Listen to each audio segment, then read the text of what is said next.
បាទស្វាគមន៍មកកាន់វីដេអូរបស់ខ្ញុំដែលវីដេអូនេះបង្ហាញអំពីការទៅទស្សនាក៏ដូចជាការកម្សាន្តនៅ Tokyo Disneyland នៅក្នុងប្រទេសជប៉ុនដែលជាសួនកម្សាន្តដ៏ល្បីហើយពោរពេញទៅដោយភាពអស្ចារ្យ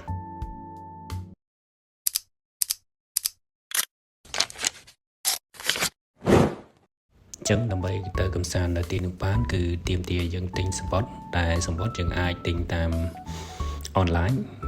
trip.com ឬក៏ app របស់ Tokyo Disneyland នឹងផ្ទាល់តែម្ដងអញ្ចឹងជារួមសម្បត្តិគឺគេបែងចែកជា4ដែលមនុស្សធំមានតម្លៃចន្លោះពី$55ទៅ$68ចំណែកឯមនុស្សជំទង់គឺមានតម្លៃប្រហែលជា$45ទៅ$56ហើយក្មេងដែលមានអាយុចាប់ពី4ទៅ11ឆ្នាំគឺចន្លោះពី$33ទៅ$41ដោយឡែកក្មេងក្រោមអាយុ3ឆ្នាំគឺចូលទៅកម្សាន្តនៅទីនោះដោយឥតគិតថ្លៃដែលតម្លៃសម្បត្តិនេះគឺមានការប្រែប្រួលទៅតាមពេលវេលាជាពិសេសនៅពេល weekend ក៏ដូចជានៅពេល holiday បទទានធំនៅក្នុងប្រទេសជប៉ុននឹងផងដែរនៅទីនេះគឺជាទូទៅគេបើកនៅម៉ោង9ព្រឹកហើយនឹងបិទនៅវិញនៅម៉ោង9ល្ងាចអញ្ចឹងដូច្នេះនៅពេលដែលយើងទិញសម្បត្តិបានហើយគឺយើងអាចដើរកម្សាន្តនៅទីនោះបានមួយថ្ងៃពេញដែលនៅទីនោះមានល្បែងកម្សាន្តក៏ដូចជាមានការលក់ម្ហូបអាហារទេសចរអាចទៅកម្សាន្តក៏ដូចជាការរកម្ហូបអាហារហើយពេលដែលត្រឡប់ទៅលំនៅឋានរបស់ពួកគេវិញគឺអាចចូលទិញវត្ថុអនុស្សាវរីយ៍ជាច្រើនប្រភេទដែលមានលក់នៅមុខច្រកចេញជាស្ដែងដូចជាថ្ងៃដែលពួកយើងបានទៅ Tokyo Disneyland ហ្នឹងយើងបានចូលទៅកម្សាន្តចំនួន3showដូចជា Beauty and the Beast អញ្ចឹងមុននឹងចូលបាន Beauty and the Beast ហ្នឹងចូលទៅក្នុង hall របស់គេហ្នឹងគឺយើងត្រូវ line up ព្រោះឯមនុស្សច្រើននៅទីនោះអញ្ចឹងយើងត្រូវ line up ហើយនៅពេលដែលយើងបានចូលទៅហើយគឺយើងជិះដូចលក្ខណៈដូចចានអញ្ចឹងយើងអាចជិះបានគ្នា6នាក់អញ្ចឹងយើងអាចទៅកម្សាន្តទៅមើលការសម្ដែងសូររបស់ Cinderella នៅក្នុង hall នឹងតែម្ដងហើយឃើញថាធ្វើអារម្មណ៍យើងរំភើបហើយសប្បាយទៅតាមសាច់រឿងក៏ដូចជាភ្លេងដែលគេបានរៀបចំនៅ hall នឹងចំណែកឯការទៅទស្សនានៅការសម្ដែងនៅ show ទី2គឺទៅទស្សនានៅ Little World ដែលយើងត្រូវធ្វើការline upដូចគ្នាមុននឹងចូលទៅដល់ hall របស់គេដែលមានក្រុមការងាររបស់គេចាំសម្របសម្រួលហើយយើងចូលទៅដល់ហ្នឹងឃើញថាការទៅទស្សនាស្តៀងជាមួយនឹង Beauty the Beast ដែរប៉ុន្តែការសម្ដែងរបស់គេគឺខុសគ្នាគឺយើងត្រូវជិះទូកលក្ខណៈដូចជាទូកអញ្ចឹងដែលមានទឹកនៅខាងក្រោមនោះហើយយើងជិះមើលការតែងការសម្ដែងរបស់គេដោយតែវីដេអូបានបង្ហាញមានរូបភាពជាច្រើននៅក្នុងនោះហើយទៅតាមប្រភេទទៅតាមអ្វីដែលគេបានរៀបចំនឹងហើយឃើញថាមានភាពស្រស់ស្អាតមានរូបភាព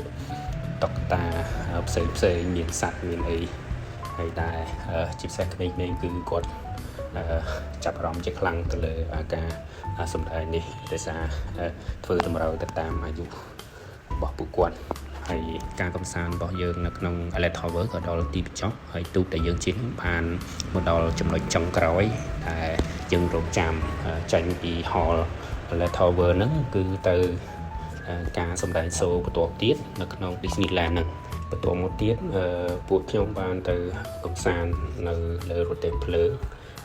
ដើម្បីមើលទស្សនីយភាពជាច្រើនដូចជាតំបន់ព្រៃ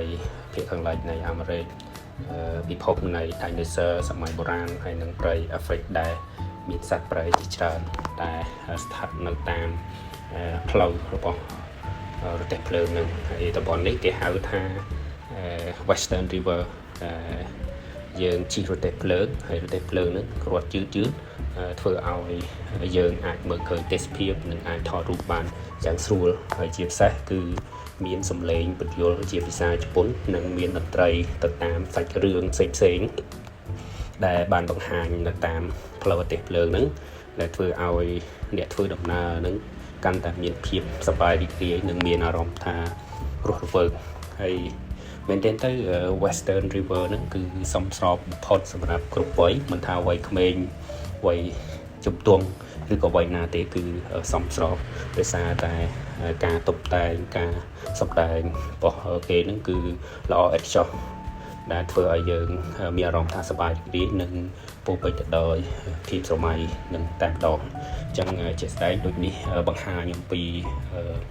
ពិភពនៃ dinosaur សម័យបុរាណthì យើងឃើញថាធ្វើឲ្យយើង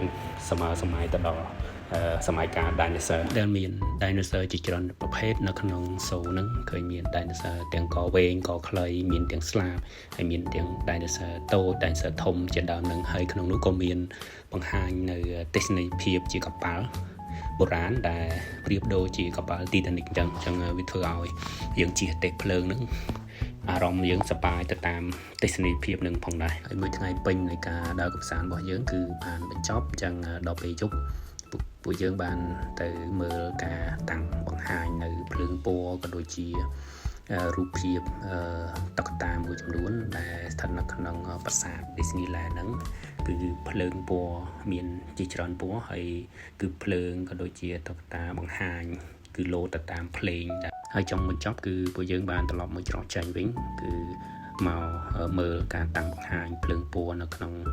ដើមគ្រីស្មាស់ហ្នឹងហើយឃើញថាមានមនុស្សជាច្រើនចូលនៅទីនោះដើម្បីធ្វើការប្រឌិតក៏ដូចជាថតរូបភាពហើយនៅពេលហ្នឹងដែរគឺនៅសងខាងនៃដើមគ្រីស្មាស់ហ្នឹងគឺមានទីតាំងលក់វត្ថុអនុស្សាវរីយ៍ជាច្រើនអញ្ចឹងដូច្នេះអ្នកទៅកម្សាន្តយើងអាចមុនពេលត្រឡប់ទៅផ្ទះគឺយើងអាចទិញវត្ថុអនុស្សាវរីយ៍នៅទីនោះបានផងដែរបាទសូមអរគុណអញ្ចឹងវីដេអូនេះសូមបញ្ចប់តែប៉ុណ្ណេះអរគុណ